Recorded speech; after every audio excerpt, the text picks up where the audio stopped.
Welcome back. I'm talking with MUAD DIB. We've been talking about your film 7/7 Ripple Effect, and earlier on we mentioned that the BBC came here to Ireland to basically shove a camera in front of your face, and they said various things which you ignored. Now, one of the things... Nasty, horrible, evil things. One of the things they said was Anthony Hill believes, or John Hill, I think he called you, believes that the Ark of the Covenant is buried at Tara, under a particular mound. Now, we've made a program about this in the past and gone through all of your reasons as to why you think it's there, which are perfectly plausible from my viewpoint. Now, I've done work with two other researchers, as you know, who place the Ark of the Covenant in another mound called Ynys in Wales. Now, I'm of an open mind, so I'm prepared to listen to your claim and their claim, which is why I would look at the evidence of both of them, because I'm interested in this very, very important, well, I call it an artifact, and more important than an artifact to some people. But so just tell us about that and about how the BBC framed you in that way. Well, they were trying to ridicule me. They were trying to undermine, really, the story in my film, the message in the film, by making me appear to be a kook of some kind. And so, because I believe that the Ark of the Covenant is buried at Tara, then I must be crazy. And so, the contents of the 7/7 Ripple Effect, are the imaginations of a madman or something. When in reality, as you quite well know, and everybody who's watched it, it is absolutely full of concrete facts and evidence. I haven't made anything up, or it's not, no imagination was used in it. It's just the facts and how it plays out, and the most logical reasoning from it. Okay. Well, you took me up there earlier today, and it's a bank holiday today, so there was quite a lot of people up there. It was a lovely day, and kindly showed me around the sites, and it's a fascinating place. And thank you for that, MUAD DIB. But you're very welcome. We're going to take a look at that now. Yep, that's fine.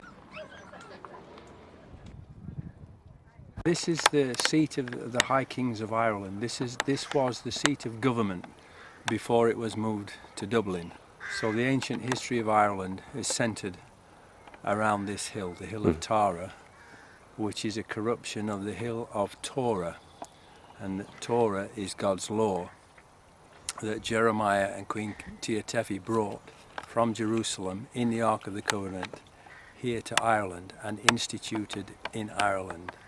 And it brought peace and prosperity to the whole of Ireland for the first time. So what we're looking at now was the original ancient entrance or chariot run approach to the Hill of Tara, from where the High Kings of Tara ruled Ireland. And if they didn't come in this way, the official entrance, then they knew that they were up to no good. You can get the idea also from these tracks that are down the middle of it. Yeah. The high seat of the kings. Right, so I'll just pan round to 180 degrees. And that's the mound of the hostages you can see in the centre. Yes. So what's the name of this mound that we're heading towards, MUAD DIB? Rathgronja. Rathgronja. And this is a mound within an outer defensive ring, yeah? Yeah. So, who lived here, MUAD DIB? Teotefi, the Queen of Israel, who was brought from Jerusalem. They built her a house here. So there was a house in the centre of this mound, here, just here. Okay. Yeah. Has it ever been excavated and dug up to see if there's any remnants of it, or? Not that I'm aware of. No. Okay. And they placed over the doorway in Hebrew the word Jerusalem, so that she would feel more at home. And she is away from where the menfolk would be. She would be here with her two handmaidens, protected but away from the menfolk, because the men would be up on the hill, at the Rath of the Synods and on the actual hill itself. Right, we're standing on the Rath of the Synods, which is another mound, and just in the mid-ground there, that's the Mound of the Hostages, and behind it is the Inauguration Mound, where the Kings and Queens of Ireland were inaugurated. Is that right, MUAD DIB? Yeah. So there's quite a lot of people milling about on top of the Inauguration Mound, and you believe this is the important mound, MUAD DIB, the Mound of the Hostages, which has got this fence around it. Yeah. Where your claim of the Covenant, Ark of the Covenant is. Actually underneath that mound. Yeah. The Torah was taught here. They actually built a university here, as we would call it today, and all the firstborn of the families in Ireland would send all the families in Ireland would send, that could afford it, would send their firstborn sons here to learn the law, the Torah, as it says in the Torah that must be done. This Rath of the Synods, the word synod, like from the Church of England, it means an assembly.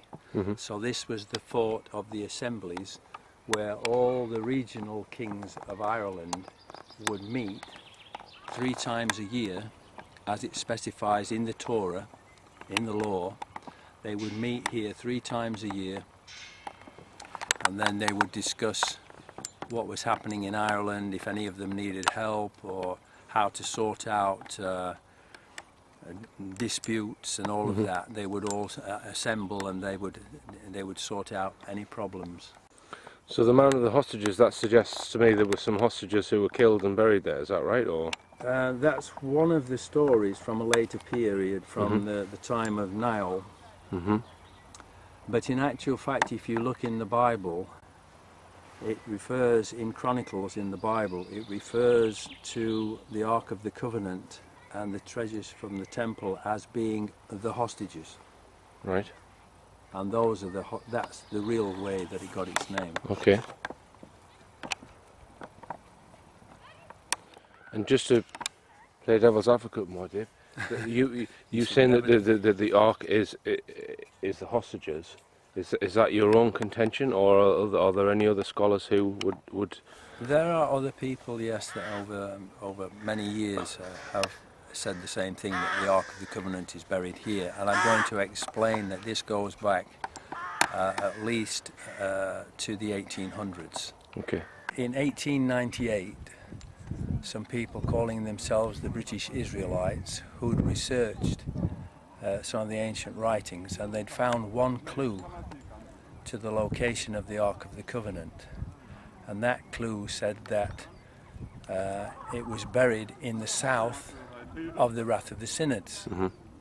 So they came here in 1898, and they were digging, looking for the Ark of the Covenant, and of course they didn't find it because it wasn't in the south of the Rath of the Synods.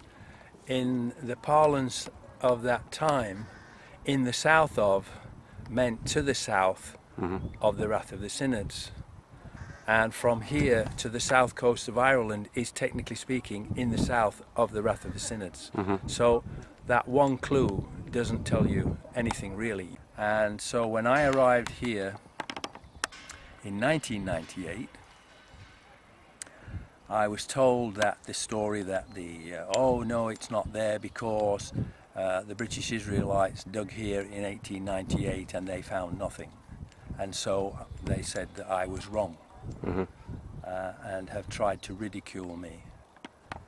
But unlike the British Israelites in 1898, I had searched all the ancient writings, and I have the 3 coordinates to actually pinpoint the location.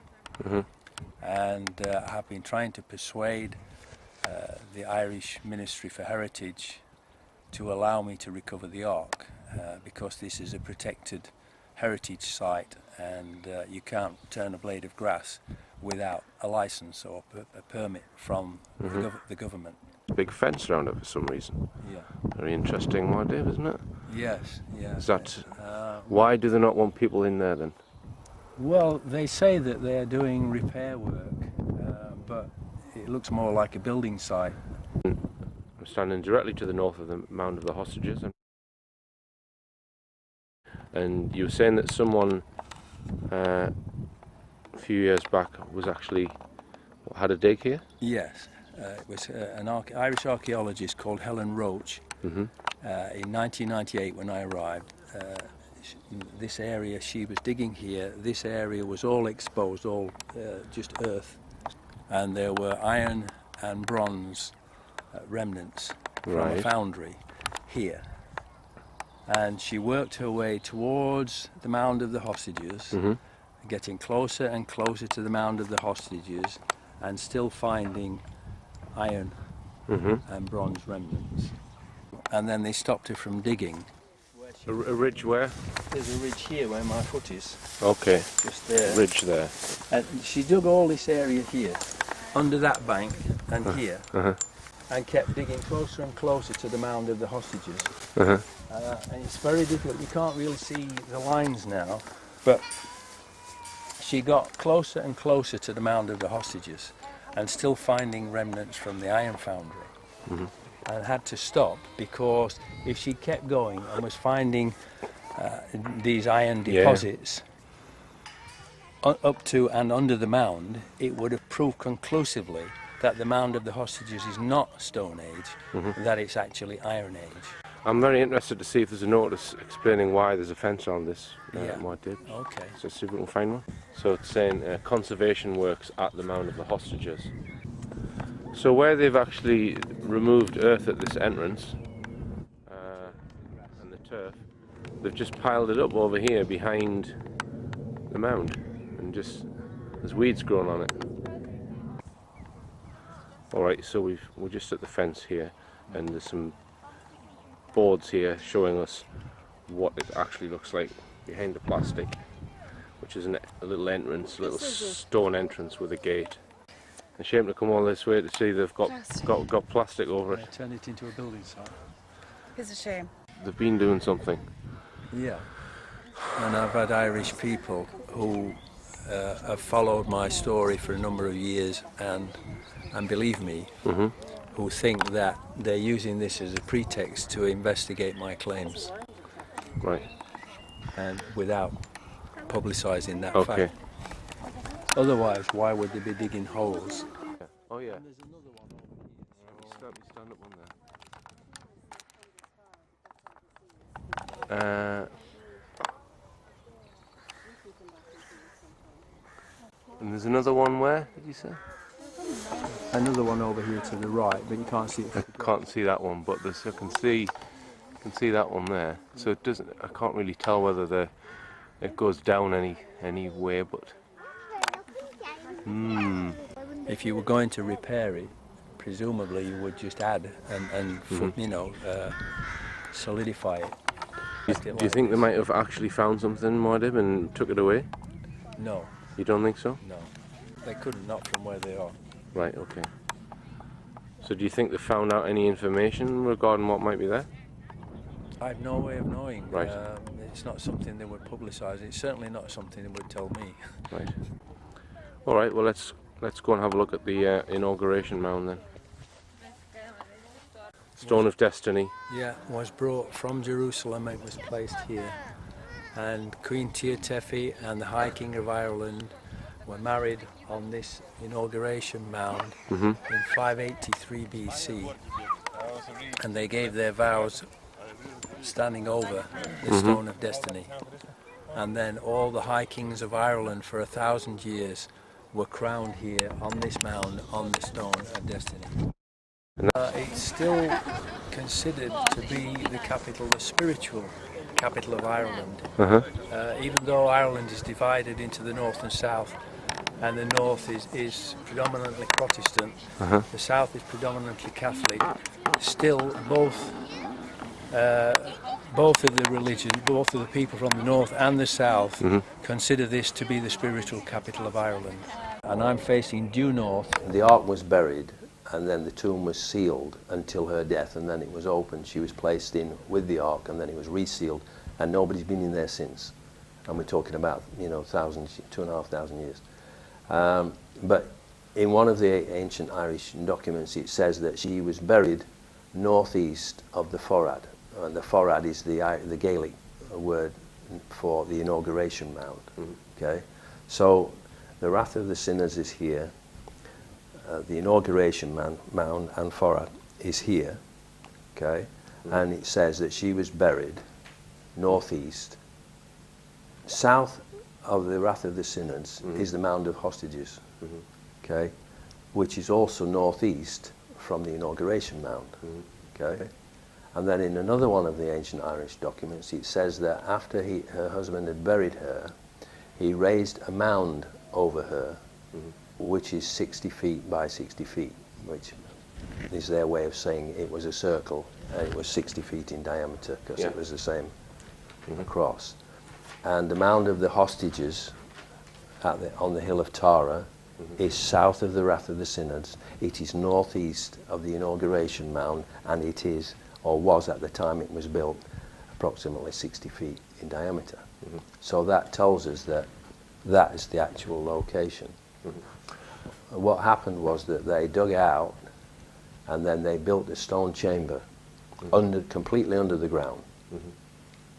And then all the earth that they'd excavated to make that underground chamber, they then used to make the mound over the top of it.